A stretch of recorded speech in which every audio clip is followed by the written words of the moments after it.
Venice flooding is getting worse. It's the second worst flood ever recorded just now happening, and the city's grand plan will not save it. According to Stars and Stripes by Colleen Barry and Luca Bruno. And I'll leave a link and you can see the very nice images Luca Bruno has taken. The water is up to the people's knees. In some areas, the water is 153 centimeters. That's almost it's about 5 foot height, 5 feet in height. That's just amazing. So it's with Venice, as we know, it usually gets flooded, but there's so much rain now that it's even more so. The worst flooding in Venice in more than 50 years prompted calls on Wednesday to better protect the historic city from the rising sea levels, as officials calculated hundreds of millions of euros in damage. And I've never been. I have been to Milan and Rome, but I've never been to Venice. My son had gone there for his honeymoon.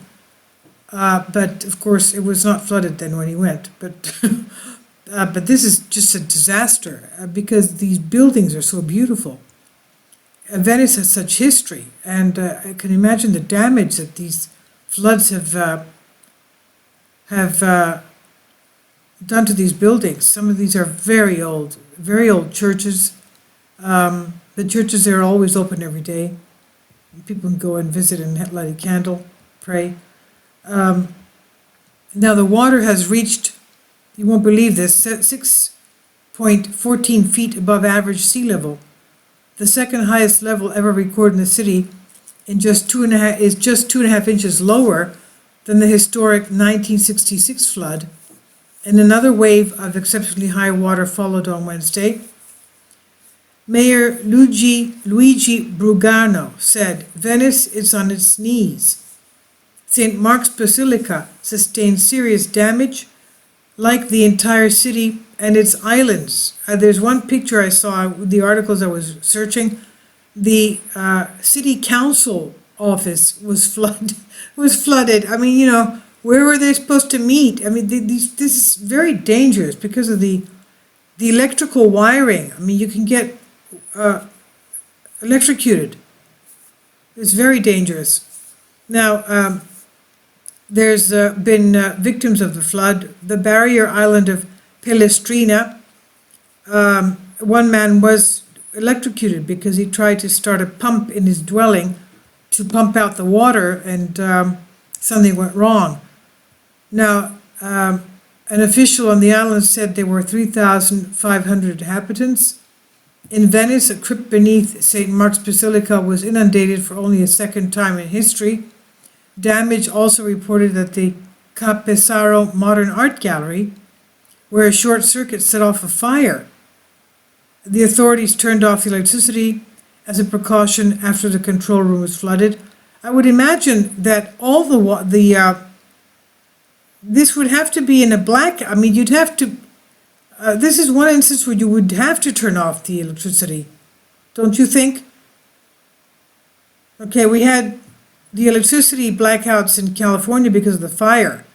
But this thing here, the water with electricity, is just terrible. Italy's culture minister, Dario Franceschini, said no damage was reported to the art collections and museums throughout the city. Many sites remain closed to tourists, and La Fenice canceled concerts Wednesday and Thursday evening. Tourists floated suitcases through St. Mark's Square, where officials removed walkways to prevent them from drifting away. I mean, you had walkways, like little raised platforms so that people could walk on the walkways. They're like shutterboards of walkways, so you could walk from one area to the other without getting, swept away by the flood. But even those walkways had to be taken away because they would have been floating into the sea, just like the chairs and tables in St. Mark's Square had floated into the sea. The wooden boards that shop and hotel owners placed on doors in previous floods could not hold back the water, obviously, and the water was so high that nothing less than high thigh-high boots, the kind of fishing boots that you wear, the things that are over your thighs and maybe up to your waist, afforded protection. One man was even filmed swimming bare chest in. He was swimming. That's terrible. I mean, the water is filthy. How could you be swimming in it? He was filmed swimming bare chest in St. Mark's Square during what happened to be the height of the flood. Oh my goodness. And it's cold too. He says, I have often seen St. Mark's Square covered with water. Patriarch Monsignor Francesco Moraglia told reporters yesterday there were waves that seemed to be the seashore. Obviously, because the sea has come into the city, into the square. Of course it's the seashore. Now, Bugrano said damage would reach hundreds of millions of euros. He called on Rome to declare a state of emergency, meaning the Italian government. He said, we are not just talking about calculating the damages, but of the very future of this city, because the population drain also is a result of this. And he says, untold damages to houses, shops, activities, not to mention monuments and works of art. We risked our lives as well. So the flooding was caused by southerly winds pushing the high tides into the city. And it was also because of the full moon, and all this created an even higher tide than usual, raising sea levels because of the climate change, of course, coupled with Venice's well-documented sinking. It's sinking anyway, making the city built amid a system of canals very vulnerable. The sea level in Venice is about 4 inches higher than it was 50 years ago, according to the city's tide office. So it sunk 4 inches more than what it was 50 years ago. Damage include 5 ferries that served as water buses, which is, of course, the means of transport. Photos on social media showing taxi boats and gondolas grounded on walkways flanking the canals. And you can understand now. They have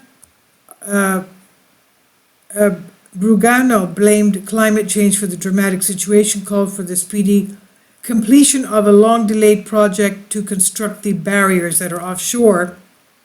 These are called MOSEs, the movable undersea barriers meant to limit flooding, but the project, which has been opposed by environmentalists concerned about the damage to the delicate lagoon ecosystem, has been delayed by cost overruns and corruption scandals, with no launch date in sight. The governor of the Veneto region, Luca Zaia, said that the barriers were almost complete, but it was not clear if they would work against such intense flooding. In other words, they wouldn't do anything, of course. Now, despite 5 billion euros underwater, St. Mark's Square certainly will not be secure, Zaia said.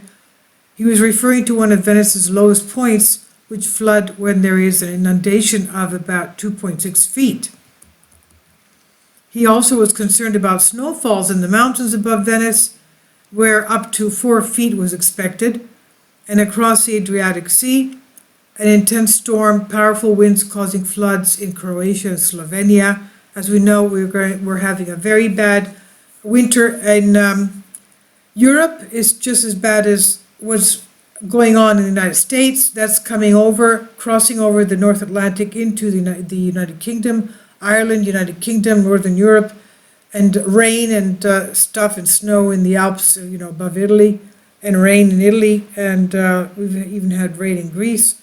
And as you can imagine, it's just going to be getting worse because of the inclement extreme weather.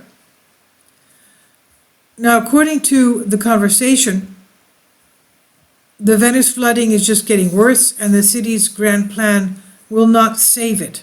This is according to Carl Amos, Emeritus Professor at National Oceanographic Centre, University of Southampton in England, and George Umgieser, Senior Researcher in Oceanography, Institute of Marine Sciences. On the conversation, it says, the spectacular centerpiece of Venice, St. Mark's Square, now floods more than 60 times a year, up from 4 times a year. From 4 times a year in 1900, it floods more than 60 times a year. Recent storms reportedly helped cover over 70% of the city in water, which rose up by 156 centimeters above its normal level. Upcoming research conducted with our colleagues at the National Research Center of Venice, CNR, shows that without intervention, within 50 years, this kind of flooding could occur with nearly every high tide. In fact, some experts have argued that Venice will be gone by the year 2100. What can you do? I mean, there's a lot of cities, we're just talking about Venice.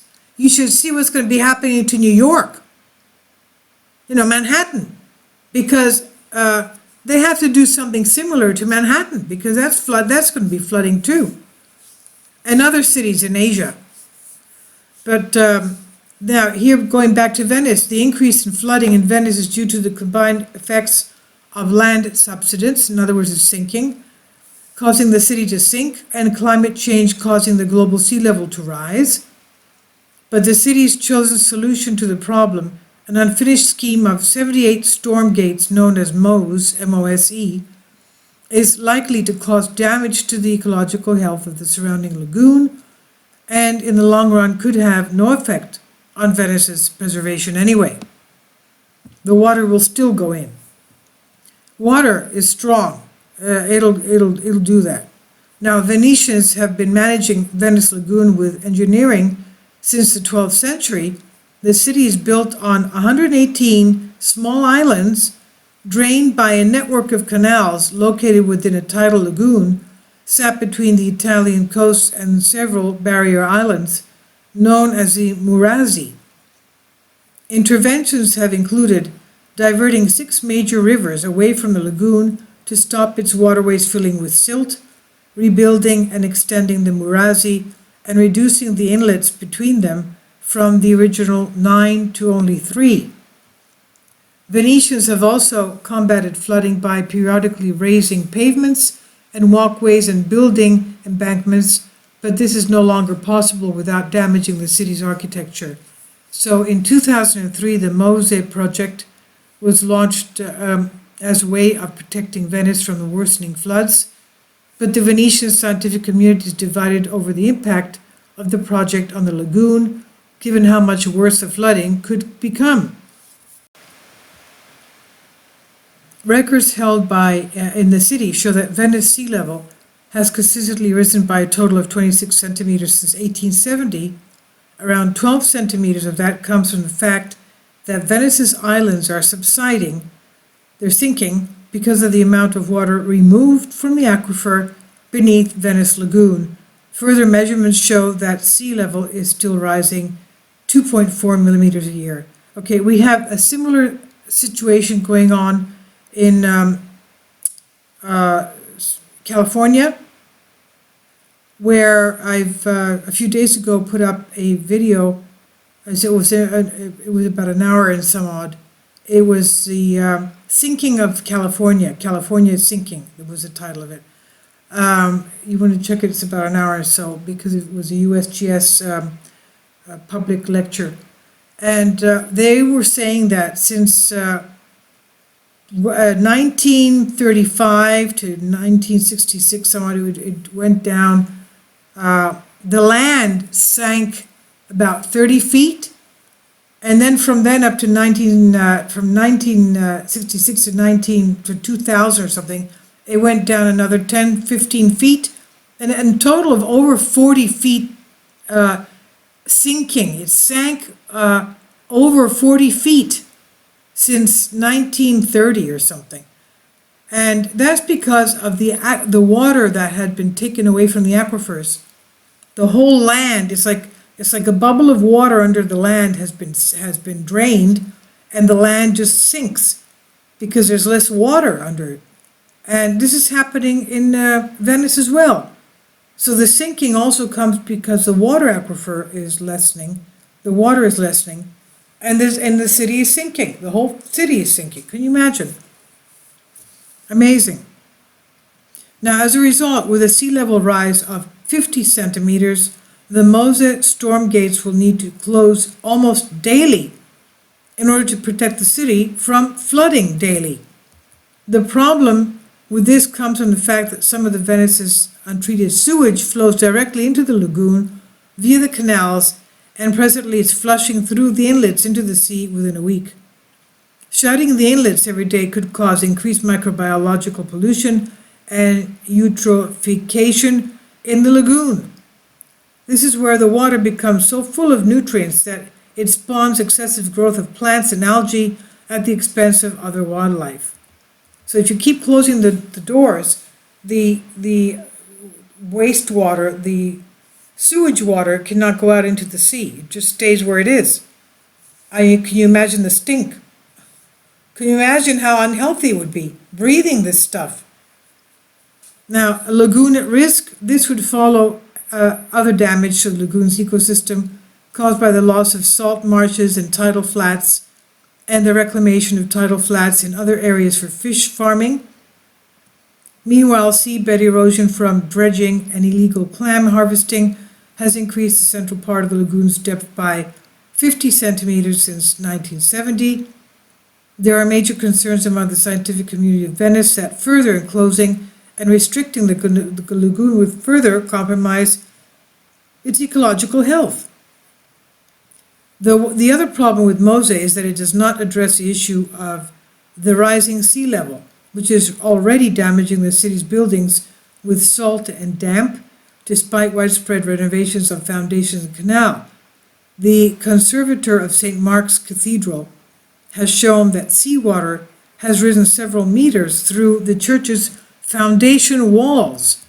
Several alternatives to the MOSE project have been proposed, including pumping water back into the ground to raise the city up, but none have received widespread acceptance by the scientific community. There is agreement that the salt marshes and mudflats that once surrounded Venice should be returned to their former extent in order to preserve the ecological health of the lagoon. But this will certainly not solve the problem of rising sea levels. If the sea level rises above a substantial water level, there will be no other choice than to permanently cut off the lagoon from the Adriatic Sea. Clearly, this can only be done if the problems of pollution, sewage, and port activities have been resolved. In this case, we will have a freshwater lagoon, different from the one we know, but preserving the city of Venice within it.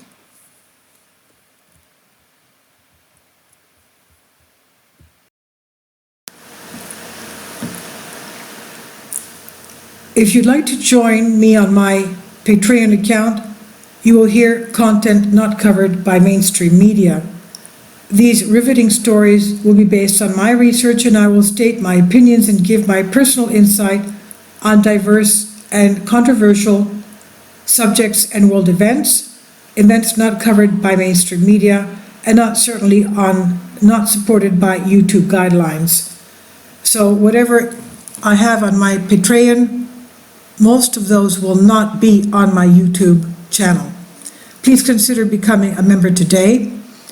More of the most significant and important videos will be on my Patreon channel.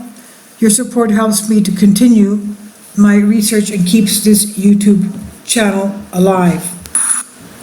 And we depend on your support, your generous charity, because we help economically challenged families here in Athens, Greece, in Kapota, and we also help the young generation with university tuition and the community around our church. Thank you.